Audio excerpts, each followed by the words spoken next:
ఇది నార్మల్గా ఒక పర్సన్ సూపర్ మార్కెట్కి వెళ్ళి చాక్లెట్ కొనుక్కున్న తర్వాత ఫేస్ చేసినటువంటి ఇన్సిడెంట్ ఇది. క్లియర్గా చూడండి ఒకసారి. చాక్లెట్ మీద పురుగు స్పష్టంగా ఇట్లా పాకుతూ కనిపిస్తోంది.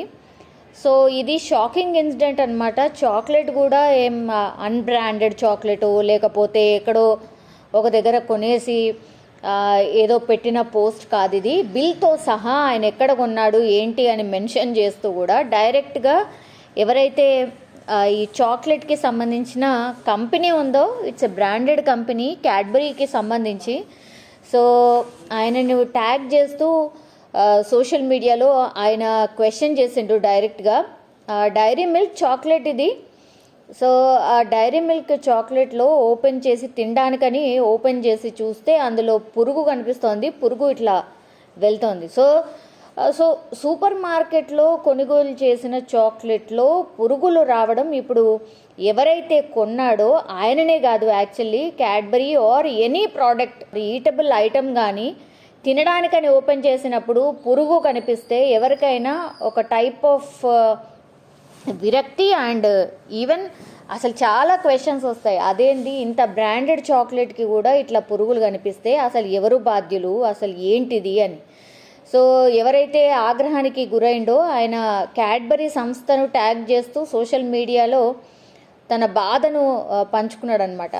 సో ఆయన పేరు వచ్చేసి రాబిన్. ఆయన అమీర్పేట్లోని ఒక సూపర్ మార్కెట్లో మొన్ననే ఫిబ్రవరి 9న క్యాడ్బరీ చాక్లెట్ కొన్నాడు డైరీ మిల్క్కి సంబంధించి.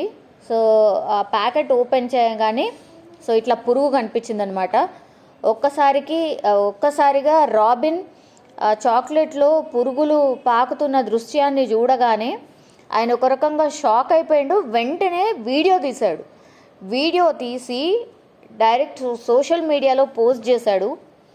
సో అమీర్పేట్లోని రత్నదీప్ సూపర్ మార్కెట్లో కొనుగోలు చేశాను ఈ చాక్లెట్ని. సో ఈ చాక్లెట్లు పురుగులు పాకుతున్నాయి అంటే ఈ క్యాడ్బరీ చాక్లెట్ దానిపైన manufacturing date and expiry date అనేది ఉంటుంది. బట్ అయిన తర్వాత కూడా ఇట్లా మరి ఈ చాక్లెట్ మీద పురుగులు పారితే దీనికి బాధ్యులు ఎవరు? ఒకవేళ తింటే ఏంటి పరిస్థితి? చూసుకోకుండా చిన్నపిల్లలు అయితే ఓపెన్ చేసి తినేస్తూ ఉంటారు. నేనంటే ఓపెన్ చేసి చూసేసరికి ఇట్లా పురుగు పాకి కనిపిస్తోంది. మరి అసలు దీనికి ఎవరు బాధ్యులు ఏంటి అన్నటువంటి విషయాన్ని ఆయన ట్యాగ్ చేశాడు, పోస్ట్ చేశాడు ట్విట్టర్లో. సో అమీర్పేట్లోని రత్నదీప్ సూపర్ మార్కెట్లో కొనుగోలు చేసిన క్యాడ్బరీ చాక్లెట్లో పురుగులు ఉండడాన్ని గమనించాను. గడువు ముగిసిన ఉత్పత్తులకు నాణ్యత తనిఖీ ఉందా? ప్రజారోగ్యానికి ఎవరు బాధ్యత వహిస్తారు అని డైరెక్ట్గా ఆయన రాబిన్ తన అకౌంట్లో ఈ క్వశ్చన్ చేశాడు. అండ్ మనం చూడొచ్చు, Robin Jakus found a worm crawling in Cadbury chocolate metro station Amirpet today. Is there a quality check for these near to expiry? Who is responsible for public health? అన్నటువంటి మాట ఆయన question చేస్తున్నాడు. ఆయన పెట్టిన చాలా కొద్ది సేపట్లోనే ఇది వైరల్గా మారిపోయింది. అండ్ క్షణాల్లోనే చాలామంది చూశారు ఈ పోస్ట్ని. అండ్ చాలా క్వశ్చన్స్ అయితే రైజ్ చేశారు చాలామంది. క్యాడ్బరీ సంస్థపై ఆగ్రహం కూడా వ్యక్తం చేశారు చాలామంది. వారిపై ఒక కేసు వేసేయండి, పరిహారం కూడా పొందండి అని ఒక యూజర్ అందులో సూచించాడు. దాని క్యాడ్బరీ బృందానికి విషయాన్ని చేరవేసి వాళ్ళొక దర్యాప్తు జరిగేలా చూడండి అని మరొకరు కామెంట్ చేసిన పరిస్థితి. సో ఈ సమస్యపై సంస్థ అధికారిక వెబ్సైట్లో స్పందించింది. అంటే క్యాడ్బరీ డైరీ మిల్క్కి సంబంధించిన సంస్థ స్పందించింది. వినియోగదారుడికి చెడు అనుభవం ఎదురైనందుకు చింతిస్తున్నాం, ఘటనపై దర్యాప్తు చేస్తాం, మరోసారి ఇలాంటి ఘటనలు జరగకుండా చర్యలు తీసుకుంటాం అంటూ తను కూడా పోస్ట్ చేసిన సిచ్యువేషన్ కనిపిస్తోంది. కానీ కస్టమర్ ఎవరైతే అడిగారో, అంటే ఇట్లా ఇంత బ్రాండెడ్ కంపెనీస్ కూడా మరి మ్యానుఫ్యాక్చరింగ్ డేట్, ఎక్స్పైరీ డేట్ ఇట్లాంటి ఏమీ చూడకుండానే మార్కెట్లోకి ఇట్లా వదిలేస్తే ఎలా?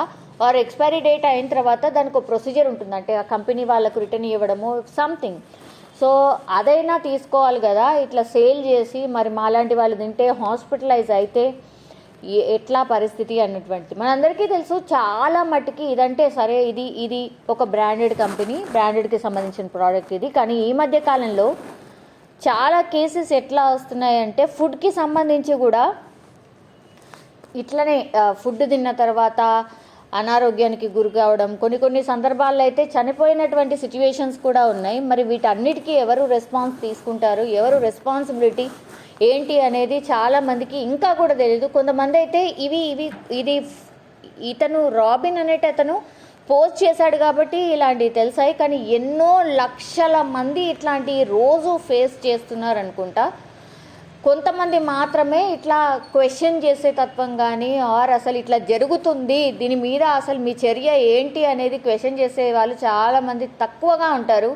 So robin actually it's a good job. Actually ఆయనను అభినందించాలి కూడా. ఈయన క్వశ్చన్ చేయడం వల్ల అంత పెద్ద కంపెనీ రెస్పాన్స్ అయింది, ఆ తదుపరి చర్యలు ఆర్ ఆ సీరియస్నెస్ కనిపిస్తుంది. బట్ ఇట్లా ఎంతమంది చేయగలుగుతున్నాం ఆర్ ఇట్లా ఎన్ని ప్రోడక్ట్స్లో ఇట్లాంటి పురుగులు ఉన్నాయి, అవి తిన్న తర్వాత ఏమవుతుంది ఏంటి అనేది ఆ దేవుడికే తెలియాలి. మరి వీటన్నిటిపైన నిజంగానే ప్రాపర్ నిఘా ఏమన్నా ఉంటుందా అని అంటే డెఫినెట్లీ నో అనే చెప్పొచ్చు. మనకు తెలుసు గల్లీలోనైతే ఒక గల్లీలో కనీసం 3 నుంచి 4 స్ట్రీట్ షాప్స్ కూడా ఉంటున్నాయి. అసలు నాణ్యత ప్రమాణాలు ఏంది, వాళ్ళు ఎట్లా తయారు చేస్తున్నారు ఫుడ్, ఆ కస్టమర్కి ఎట్లా అందిస్తున్నారు, అవి ఏ కాన్సన్ట్రేషన్ లేదు. అసలు జిహెచ్ఎంసీకి సంబంధించి అంటే బ్లేమ్ చేయడం అని కాదు, కానీ జిహెచ్ఎంసీకి సంబంధించి అసలు ఫుడ్ ఇన్స్పెక్టర్స్ ఎంతమంది ఉన్నారు?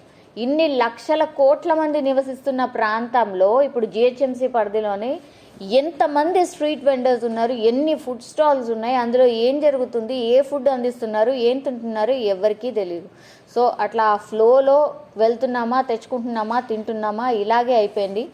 సో దీనిపైన మరి నిజంగానే ఒక ప్రాపర్ స్ట్రక్చర్ ఉండాలి. ప్రాపర్గా కస్టమర్కి ఎట్లా ఇస్తున్నారు, అటు ఫుడ్ లైసెన్స్ ఏదైతుందో అది ఎంత ప్రాపర్గా జారీ చేస్తున్నారు, ఏదో ఫుడ్ లైసెన్స్ తెచ్చుకున్నామా పెట్టేశామా ఇట్లా అయిపోయింది పరిస్థితి. ఇట్లా కాకుండా దానిపైన ప్రాపర్గా నిగరాని ఉండాలి. ప్రాపర్గా కస్టమర్కి డబ్బులు పెట్టినందుకు కూడా ఖచ్చితంగా దానికి తగ్గట్టుగా కరెక్ట్గా ఇస్తున్నారా లేదా అనే అబ్జర్వేషన్ ఉండాలి, వాళ్ళపైన నిఘా ఉండాలి. అయితే ప్రతి కస్టమర్ కోరుకుంటున్నారు, బట్ అది అసలు నిజంగా అవుతుందా లేదా అనేది అయితే పెద్ద క్వశ్చన్ మార్క్. బట్ ఈరోజు మాత్రం కస్టమర్ అడగడం, దాని తర్వాత కంపెనీ రెస్పాండ్ అవ్వడం, ఇదైతే మంచి పరిణామమే. బట్ స్టిల్ ఇంత పెద్ద బ్రాండెడ్ కంపెనీకి సంబంధించిన చాక్లెట్లోనే పురుగులు వస్తే ఇక మిగతా పరిస్థితులు ఏంటి అనేది ప్రతి ఒక్క కస్టమర్, ప్రతి ఒక్క ప్రజల యొక్క క్వశ్చన్ మార్క్ అనుకోవచ్చు.